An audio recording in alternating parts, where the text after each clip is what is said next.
ಎಲ್ರಿಗೂ ನಮಸ್ಕಾರ. ಹೇಗಿದ್ದೀರಾ? ಎಲ್ಲರೂ ಚೆನ್ನಾಗಿದೆ ಅಂತ ಭಾವಿಸ್ತೇನೆ. ನಾನು ಇವತ್ತಿನ ವಿಡಿಯೋದಲ್ಲಿ ಹಂಪೆಯಲ್ಲಿನ ಭೀಮನ ಮಹಾದ್ವಾರ ಈ ಸ್ಥಳದ ಬಗ್ಗೆ ತೋರಿಸ್ತಾ ಇದ್ದೀನಿ. ಹಂಪೆ ತುಂಬ ದೊಡ್ಡದು, 106 ದೇವಸ್ಥಾನ ಹೊಂದಿದೆ. ಎಲ್ಲದನ್ನು ಒಂದೇ ವಿಡಿಯೋದಲ್ಲಿ ತೋರಿಸೋಕ್ಕಾಗಲ್ಲ. ಹಾಗಾಗಿ ಹಂಪೆಯ ಪಯಣ ಅಂತೇಳಿ ವಿಡಿಯೋನ ಶುರು ಮಾಡ್ತಾ ಇದ್ದೀನಿ.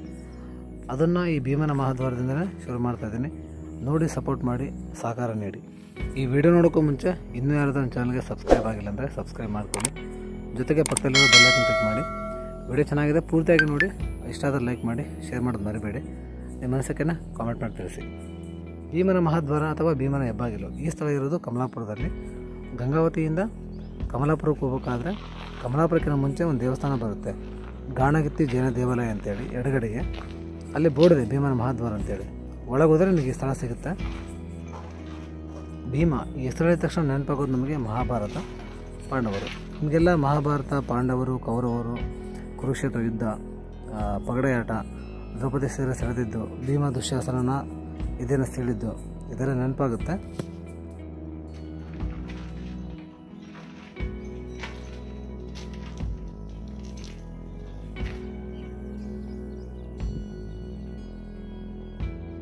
ಈ ಭೀಮನ ಹೆಬ್ಬಾಗಿಲು ಈ ಸ್ಥಳ ನಮ್ಮನ್ನು ಮಹಾಭಾರತ ಕಾಲಕ್ಕೆ ಕರ್ಕೊಂಡು ಹೋಗುತ್ತೆ. ಕುರುಕ್ಷೇತ್ರ ಯುದ್ಧ ನಮ್ಮ ಕಣ್ಮುಂದೆ ತರುತ್ತೆ. ಇಲ್ಲಿ ಭೀಮ ದುಶ್ಯಾಸನನ ಇದನ್ನು ಸೀಳೋದು ಮತ್ತು ದ್ರೌಪದಿ ದುಶ್ಯಾಸನನ ರಕ್ತದಿಂದ ತನ್ನ ತಲೆಯನ್ನು ತೊಳೆಯೋದು, ಈ ಎರಡು ಚಿತ್ರನ ತುಂಬ ಅದ್ಭುತವಾಗಿ ಕೆತ್ತನೆ ಮಾಡಿದ್ದಾರೆ. ಆ ಚಿತ್ರದಲ್ಲಿ ನೋಡ್ಬೋದು ನೀವಲ್ಲಿ ಗೋಡೆ ಮೇಲೆ. ನಿಮಗೆಲ್ಲ ಗೊತ್ತಿರೋ ಹಾಗೆ ಮಹಾಭಾರತದಲ್ಲಿ ಕುರುಕ್ಷೇತ್ರ ಯುದ್ಧ ಆಗುತ್ತೆ. ಅದಕ್ಕೆ ಮುಖ್ಯವಾದ ಕಾರಣ ಬಂದು ಕೌರವರು ಮತ್ತು ಪಾಂಡವರ ಮಧ್ಯೆ ನಡೆದ ಪಗಡೆಯಾಟ. ಈ ಪಗಡೆಯಾಟದಲ್ಲಿ ಪಾಂಡವರು ಸೋಲ್ತಾರೆ. ಕೌರವರು ಶಕುನಿಯ ಸಹಾಯದಿಂದ ಮತ್ತು ಮೋಸದಿಂದ ಗೆಲ್ತಾರೆ. ಈ ಪಗಡೆಯಾಟದಲ್ಲಿ ಮೊದಲು ಧರ್ಮರಾಯ ತನ್ನ ಸಾಮ್ರಾಜ್ಯ ಎಲ್ಲ ಕಳ್ಕೊತಾನೆ. ಆಮೇಲೆ ತನ್ನ ಸಹೋದರನ ಆಡಾಡ್ತಾನೆ, ಅವರು ಕಳ್ಕೊತಾನೆ. ಆಮೇಲೆ ಸೈನಿಕರನ್ನ, ಆನೆಗಳನ್ನು, ಪ್ರತಿಯೊಂದನ್ನು ಕಳ್ಕೊತಾನೆ. ಕೊನೆಗೆ ದ್ರೌಪದಿನ ಆಡಾಡ್ತಾನೆ, ಆಕೆನೂ ಕಳ್ಕೊತಾನೆ. ಈ ಪಗಡೆಯಾಟ ಆದಮೇಲೆ ಪಾಂಡವರ ಸೈನ್ಯ, ಸಾಮ್ರಾಜ್ಯ, ಆನೆಗಳು, ಕೊನೆಗೆ ದ್ರೌಪದಿ ಎಲ್ಲನೂ ಕೌರವರ ವಶ ಆಗುತ್ತೆ. ಆಗ ದುರ್ಯೋಧನ ಏನು ಮಾಡ್ತಾರಂದರೆ, ತುಂಬಿದ ಸಭೆಯಲ್ಲಿ ದ್ರೌಪದಿನ ಎಳ್ಕೊಂಬ ಅಂತೇಳಿ ದುಶ್ಯಾಸನ ಹೇಳ್ತಾನೆ. ದುಶ್ಯಾಸನ ದ್ರೌಪದಿಯ ಜಡೆ ಹಿಡಿದು ಎಳ್ಕೊಂಬರ್ತಾನೆ ತುಂಬಿದ ಸಭೆಯಲ್ಲಿ. ಆಕೆ ಅವಮಾನ ಮಾಡ್ತಾರೆ. ಕೊನೆಗೆ ದ್ರೌಪದಿಯ ಸೀರೆ ಹೇಳೋಕ್ಕೆ ನೋಡ್ತಾರೆ. ನೀವಿಲ್ಲಿ ನೋಡ್ತಾ ಇರೋದು ಭೀಮನ ವಿಗ್ರಹ. ತುಂಬ ಅದ್ಭುತವಾಗಿ ಕೆತ್ತನೆ ಮಾಡಿದ್ದಾರೆ. ಬಲಗೈಯಲ್ಲಿ ಗದೆ ಇದೆ, ಎಡಗೈಯಲ್ಲಿ ಕಮಲದ ಹೂವು, ಕೊರಳಲ್ಲಿ ಆಭರಣ, ಕಿವಿಯಲ್ಲಿ ಓಲೆ, ಹೂವಿನ ಹಾರ, ಕಾಲಿಗೆ ಖಡ್ಗ, ಹೀಗೆ ತುಂಬ ಅದ್ಭುತವಾಗಿ ಇದನ್ನು ಕೆತ್ತನೆ ಮಾಡಿದ್ದಾರೆ. ತುಂಬಿದ ಸಭೆಯಲ್ಲಿ ದ್ರೌಪದಿ ಅವಮಾನ ಮಾಡ್ತಾರೆ, ಆಕೆ ಸೀರೆನ ಸೆಳೀತಾರೆ. ಆದರೂ ಪಾಂಡವ್ರ ಕೈಯಲ್ಲಿ ಏನೂ ಮಾಡೋಕ್ಕಾಗಲ್ಲ. ಇಲ್ಲಿ ಪಾಂಡವರು ಅಷ್ಟೇ ಅಲ್ಲ, ದ್ರೋಣಾಚಾರ್ಯ, ಭೀಷ್ಮ, ಅಶ್ವತ್ಥಾಮ, ಇನ್ನೂ ಅನೇಕ ಮಹಾನ್ ಇರ್ತಾರಲ್ಲಿ. ಯಾರಿಗೂ ಏನೂ ಮಾಡೋಕ್ಕಾಗದಿರೋ ಪರಿಸ್ಥಿತಿ ಇರುತ್ತೆ ಅಲ್ಲಿ. ಯಾರೂ ದ್ರೌಪದಿ ಸಹಾಯಕ್ಕೆ ಹೋಗಲ್ಲ. ಕೊನೆಗೆ ಕೃಷ್ಣ ಬಂದು ದ್ರೌಪದಿನ ಕಾಪಾಡ್ತಾನೆ. ನೀವು ಇಲ್ಲಿ ನೋಡ್ತಾ ಇದ್ದೀರಲ್ಲ, ಈ ಚಿತ್ರ ಬಂದು ಭೀಮ ದುಶ್ಯಾಸನನ ಇದನ್ನು ಸೀಳೋದು. ಪಕ್ಕದಲ್ಲಿರೋದು ದ್ರೌಪದಿ, ಆಕೆ ದುಶ್ಯಾಸನನ ರಕ್ತದಿಂದ ತನ್ನ ತಲೆಯನ್ನು ತುಳಿಯೋ ಚಿತ್ರ. ಎರಡೂ ಇದೆ. ನೋಡ್ಬೋದು ನೀವು. ಇದು ಬಂದು ಭೀಮನ ಚಿತ್ರ, ಇದು ದ್ರೌಪದಿದು. ಇದು ಮಲಗಿದೆ ಅಲ್ಲ, ಇದು ಬಂದು ದುಶ್ಯಾಸನ ಚಿತ್ರ. ಯುದ್ಧದಲ್ಲಿ ಭೀಮ ದುಶ್ಯಾಸನನ ಹೊಟ್ಟೆನ ಸೀಳಿ ಕರಳನ್ನು ಬಗಿತಾನೆ. ಆ ಚಿತ್ರ ಇದು. ಇಲ್ಲೊಂದು ಚಿತ್ರ ಇದೆ, ಮೇಲೊಂದು ಸೇಮ್ ಚಿತ್ರ ಇದೆ, ನೋಡ್ಬೋದು ನೀವು. ಆ ಭೀಮನ ಮುಖ ಮತ್ತು ಈ ಮುಖ ಎರಡು ಸೇಮ್ ಇದೆ. ಸ್ವಲ್ಪ ಡ್ಯಾಮೇಜ್ ಆಗಿದೆ, ಮೇಲೆ ಚೆನ್ನಾಗಿದೆ. ಅಲ್ಲಿ ಮೇಲೆ ನೋಡ್ಬೋದು ನೀವು. ಕೊನೆಗೆ ಕೃಷ್ಣ ಬಂದು ದ್ರೌಪದಿಯನ್ನು ಕಾಪಾಡ್ತಾನೆ. ಇದೆಲ್ಲ ಆದಮೇಲೆ ಪಾಂಡವರಿಗೆ ಬಹಳ ಕೋಪ ಇರುತ್ತೆ ಕೌರವರ ಮೇಲೆ. ಅವ್ರ ಕಣ್ಣೆಲ್ಲ ಕಂಪಾಗಿರುತ್ತೆ, ರಕ್ತ ಕುದೀತಾ ಇರುತ್ತೆ. ದ್ರೌಪದಿನೂ ಭಾಳ ಕೋಪದಲ್ಲಿರ್ತಾಳೆ. ಈ ಪಾಂಡವರ ಸೋಲು, ದ್ರೌಪದಿಗಾದ ಅವಮಾನ, ಇದೆಲ್ಲನೂ ಮುಂದೆ ಕುರುಕ್ಷೇತ್ರ ಯುದ್ಧ ನಡೆಯೋಕ್ಕೆ ಮುಖ್ಯವಾದ ಕಾರಣ ಆಗುತ್ತೆ. ಇದು ಬಂದು ಭೀಮನ ಮಹಾದ್ವಾರದಲ್ಲಿರೋ ರಹಸ್ಯ ಕೋಣೆ. ಒಳಗೇನೂ ಇಲ್ಲ, ಮುಂಚೆ ಇದು ಓಪನ್ ಇತ್ತು, ಕ್ಲೋಸ್ ಮಾಡಿದ್ದಾರೆ ಇವಾಗ. ಈ ದುಶ್ಯಾಸನ ಸಭೆಯಲ್ಲಿ ದ್ರೌಪದಿಯ ಜಡೆಯನ್ನು ಎಳ್ಕೊಂಬಂದಿರ್ತಾನೆ. ಹಾಗಾಗಿ ಜಡೆ ಎಲ್ಲ ಬಿಚ್ಚಿ ಹೋಗಿರುತ್ತೆ. ಇದೆಲ್ಲ ಆದಮೇಲೆ ಕೂಡ ಆಕೆ ಜಡೆಯನ್ನು ಕಟ್ಟಲ್ಲ. ಅವಾಗೊಂದು ಶಪಥ ಮಾಡ್ತಾಳೆ ಆಕೆ, ದುಶ್ಯಾಸನನ ರಕ್ತದಿಂದ ನನ್ನ ತಲೆ ತೊಳೆವರೆಗೂ ನಾನು ಜಡೆ ಕಟ್ಟಲ್ಲ ಅಂತೇಳಿ.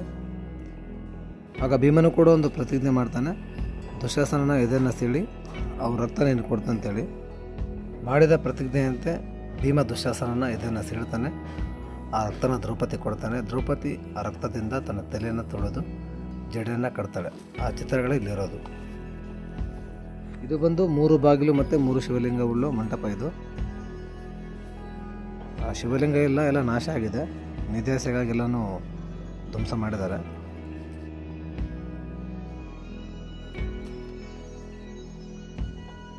ಈ ಭೀಮನ ಮಹಾದ್ವಾರನ ಇನ್ನೂ ತುಂಬ ಜನ ನೋಡಿಲ್ಲ, ತುಂಬ ಜನಕ್ಕೂ ಈ ಸ್ಥಳ ಇರೋದು ಗೊತ್ತಿಲ್ಲ. ಈ ಸ್ಥಳ ತುಂಬ ಚೆನ್ನಾಗಿದೆ. ಇಲ್ಲಿ ಜನರ ಸಂಖ್ಯೆ ತುಂಬ ಕಮ್ಮಿ ಬರೋದು, ಹಾಗಾಗಿ ಇಲ್ಲಿ ನೆಮ್ಮದಿ ಇದೆ, ಕಸ ಕಡ್ಡಿ ಇಲ್ಲ, ಗಲಾಟೆ ಇಲ್ಲ. ನೀವು ಕುಟುಂಬ ಸಮೇತ ಬಂದು ಇಲ್ಲಿ ಆರಾಮಾಗಿ ಕಾಲ ಕಳೆದು ಈ ಸ್ಥಳ ನೋಡ್ಕೊಂಡು ಹೋಗ್ಬೋದು ನೀವು. ಇದು ಬಂದು ಶಿವನ ಮಂಟಪ. ಇದಿರೋದು ಭೀಮನ ಮಹಾದ್ವಾರದ ಎಡಭಾಗದಲ್ಲಿ. ಇದು ವಿಶೇಷ ಏನಂದರೆ ಇಲ್ಲಿ ಒಂದೇ ಕಲ್ಲಲ್ಲಿ 3 ಶಿವಲಿಂಗನ ಕೆತ್ತನೆ ಮಾಡಿದ್ದಾರೆ. ಆ ಶಿವಲಿಂಗ ಎಲ್ಲ ನಾಶ ಆಗಿದೆ. ಕೆಳಗಡೆ ನೋಡ್ಬೋದು ನೀವು, ಗರುಡ ದೇವ ಕೂಡ ಇದೆ ಅಲ್ಲಿ. ಈ ಥರ ಒಂದೇ ಕಲ್ಲಲ್ಲಿ 3 ಶಿವಲಿಂಗ 2 ಶಿವಲಿಂಗ ಸಿಗೋದು ಅಪರೂಪ. ಈ ಭೀಮನ ಮಹಾದ್ವಾರದಲ್ಲಿ ಇಲ್ಲಿ 3 ಇದೆ ಅಲ್ಲ, ಮುಂದೆ ಒಂದು ಮಂಟಪದಲ್ಲಿ 2 ಶಿವಲಿಂಗ ಇದೆ ಒಂದೇ ಕಲ್ಲಲ್ಲಿ.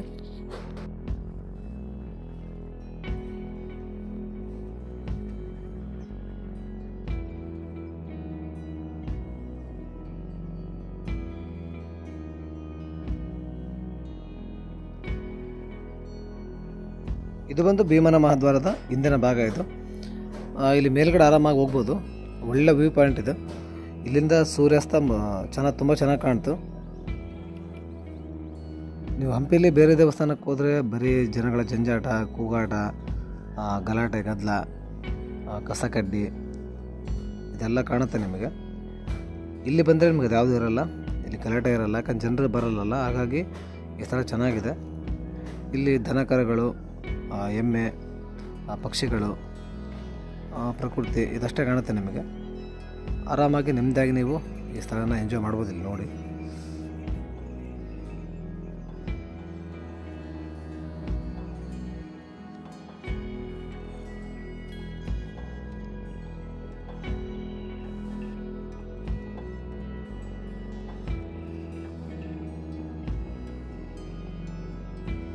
ನೋಡ್ಬೋದು ನೀವು, ಅಲ್ಲಿ ಭೀಮನ ವಿಗ್ರಹ ಇದೆ, ಮುಂದೆ ಬಂದು ಭೀಮನ ಕೊಳ ಇದೆ. ಅಲ್ಲೇನೋ ಭೀಮ ನೀರು ಕುಡಿತಾ ಇದ್ದಂತೆ, ಭೀಮನ ಕೊಳ ಅಂತದು ಹಂಗೆ ಹೇಳ್ತಾರೆ.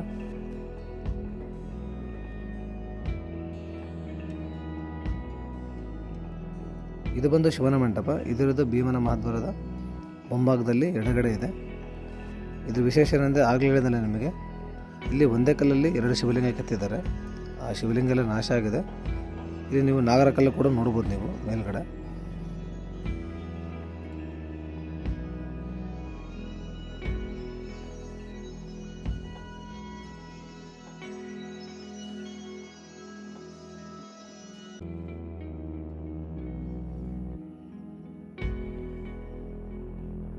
ಈ ಮಂಟಪ ಇರೋದು ಎಡಭಾಗದಲ್ಲಿ, ಶಿವನ ಮಂಟಪ ಪಕ್ಕದಲ್ಲಿದೆ.